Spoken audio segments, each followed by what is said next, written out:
doing?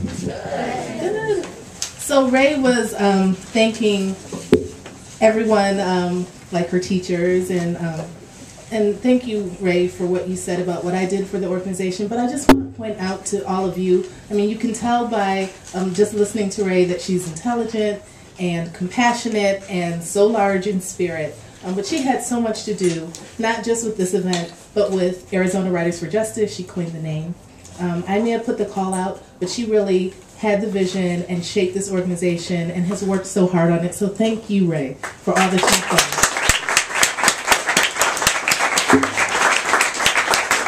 So we do have lots of great readers tonight, and our first reader is Yolanda Sotelo. For 28 years, Yolanda has taught English at the largely Latino Pueblo High School, the last 10 co-teaching Chicano literature classes with Sally Rusk. She has supporters. Their students get the foundations in Chaucer, Beowulf, and everything forward, but they also get the great modern works of such Chicano authors as Pat Mora, Luis Alberto Urrea, Rudolfo Anaya, and Tomas Rivera. Please excuse my Midwestern pronunciations. But please welcome Yolanda Sotelo as our first reader.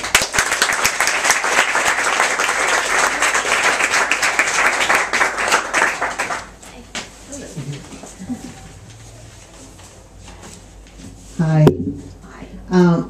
Gosh, what a nice little crowd we've got here tonight. I'm actually kind of nervous. I didn't know what kind of a crowd I was going to be speaking to. Anyway, like Ray, I went to the board meeting on Tuesday and I was inspired by the actions of the students. And I had written a poem and then I decided, nah, I'm gonna change it. And so this is my poem that I wrote. It's called We Didn't Speak Up. And okay, anyway, this is my poem. We didn't speak up when we were paddled in school for speaking Spanish. We didn't speak up when we were put in first grade when we were 9 years old. We didn't speak up when we were made to feel that the language of our parents, nuestros antepasados, was unaccepted. We didn't speak up when we were made to feel that nuestra cultura was not valued. We didn't speak up when our compañeros denied the color of their skin. We didn't speak up when the protagonists in the literature only had names like Sally, Dick, and Jane. We didn't speak up when our heroes were not mentioned in our textbooks. We didn't speak up when we didn't read about the contributions that Chicanos made in World War II and Vietnam. We didn't speak up when faces portrayed in the media were not brown. We didn't speak up when the high school counselors told us to take vocational classes instead of college preparatory classes. But now is the time that we must speak up.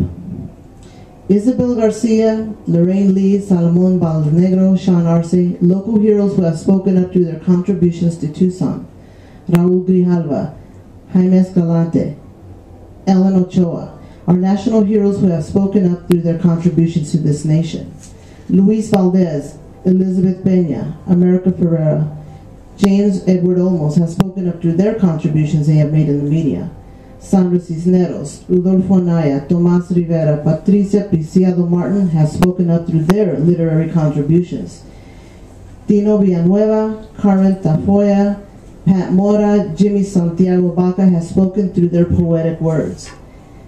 We can now see protagonists in the literature with names like Esperanza, Antonio, Eva, Daniel.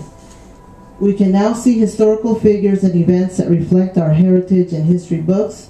So finally, y lo digo con orgullo, the youth of our community has spoken up loudly to let the community, the TUSD school board, know that we must not eliminate ethnic studies literature classes that have given a voice to many.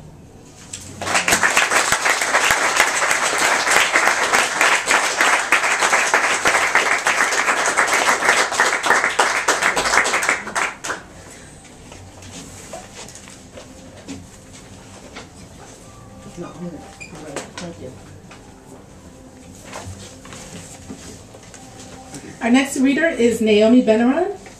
Naomi's novel, Running the Rift, was selected by Barbara Kingsolver as the winner of the 2010 Bellwether Prize for Socially Engaged Fiction. It is forthcoming from Algonquin. She teaches writing online for UCLA Extension Writers Program and through the Afghan Women's Writing Project, a project to mentor Afghan women writers living in Afghanistan and abroad. Please welcome Naomi.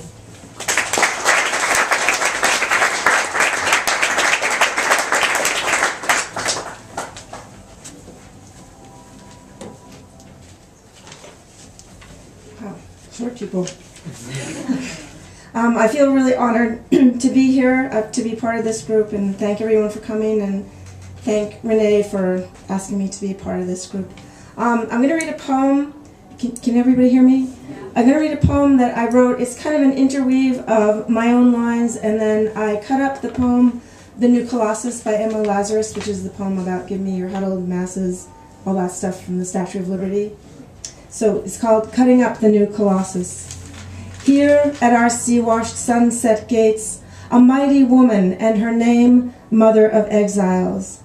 Take a rope woven from the exiles' dreams and noose it around their necks. Kick away the stool of the jobs they stand on. From her beacon hand glows worldwide welcome. Steal the desks, the pens and pencils, teachers and counselors from the children, and slam shut the doors of their clinics. Take away their right to choose. With silent lips, huddled masses yearning to breathe free. Strip their unions of the right to bargain, suck their pensions dry, and swallow what is left. Hold them underwater in their houses. The wretched refuse of your teeming shore, send these, the homeless, tempest-tossed, to me. Shove your bloodlust, money lust, and dream lust down their sons' and daughters' throats until they hunger to fight your wars, brazen giant of Greek fame, with conquering limbs astride from land to land. Then send them, ill-equipped, without armor, to wear the occupiers' masks, IEDs seeking the vulnerable underbellies of broken trucks, guns jamming in the face of insurgent fire, imprisoned lightning. Gorge yourselves on the fat and meat of the beasts of battle. Call yourselves Halliburton, Blackwater, Swamp. Toss the foot soldier in the field, the gnawed bone of war's remains, and by the air-bridged harbor that twin cities frame, erect your church on stolen land, its spire a needle in the sky's bloodied eye, your God a torch, a breath of fire whose flame singes dome and minaret, and burns the exiles' hands that built them with the flame of hate. Give me your tired, your poor. Keep out those who have not made it, with a wall higher than their fiercest desires and stronger than the flood of their whelmed ambitions. Because this is America, land of the free if you have the guns to seize it, home of the brave if you can buy the votes to keep it. And the time has come to close the gates and let the hanged men swing, lifting their lamps beside the golden door. Thank you.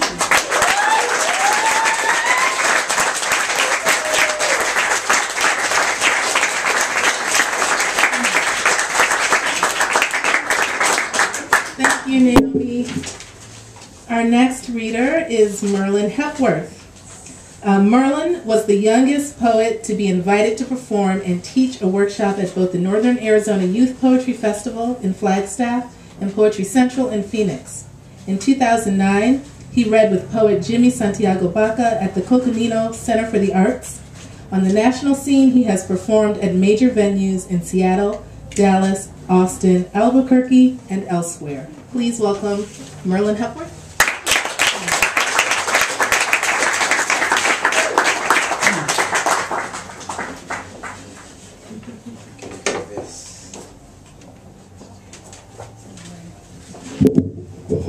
This mic's really sensitive. It's cool to be inside here and see everything. I'm gonna do this poem. Phoenix, been to Phoenix? Yes. Light rail. The light rail goes from the middle of Tempe all the way into Phoenix, and then it looks like it might go to the west side or the south side, which are traditionally Latino and African American working class neighborhoods, and then it's like, nah. So, yeah, that's where this poem comes from.